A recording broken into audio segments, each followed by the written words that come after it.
In this video, I want to show you one very small set of buttons that are very important, and those are the keyboard focus buttons. Let's look at them. So in the edit window here in Pro Tools, there are these tiny little buttons sort of hidden, tucked away in these corners. And it's the letters A to Z in a square, and sometimes they're yellow and sometimes they're not. If they're yellow, that means they're turned on. If I hover my mouse over, you can see it's called the Edit Keyboard Focus. If I go over to the Clips box, there's another one. Notice that when I turn the Clips keyboard focus on, the Edit Keyboard Focus turns off. You can only have one on at a time.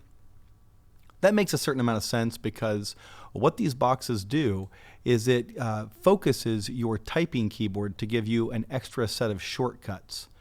There is also a keyboard focus button in the Groups box down at the bottom here. And so whichever one is active will focus your typing keyboard to give you extra shortcuts. In the Mix window, you have access to the Groups keyboard focus, but not the Edit or the Clips, which does kind of make sense. Now, I will tell you that the Edit keyboard focus is the one I have on pretty much 100% of the time, and that's because it gives me a lot of great shortcuts. Let's look at those shortcuts. So if you look at the top row of letters in your typing keyboard, R and T become zoom keys, and you don't have to press Command or any other modifiers. You just press T to zoom in and R to zoom out. In the bottom row of your typing keyboard, you have the letters Z, X, C, V, and B, and these are also very useful. B is separate clip, so I can make simple little edits that I can then move around. Z is undo. So if I want to undo those edits, I just hit Z. Again, I don't need to press any modifier keys. I'm not hitting Command Z. I'm just hitting the letter Z. X is cut.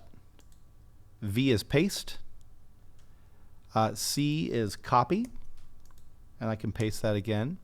And so in the bottom row there, you get used to that. It becomes very handy, almost automatic, and you don't have to think about your editing keys too much.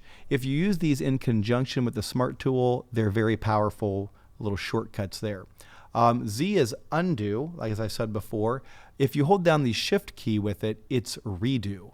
So undo, redo, Z, Shift Z, and those are only available if this Edit Keyboard Focus mode is enabled.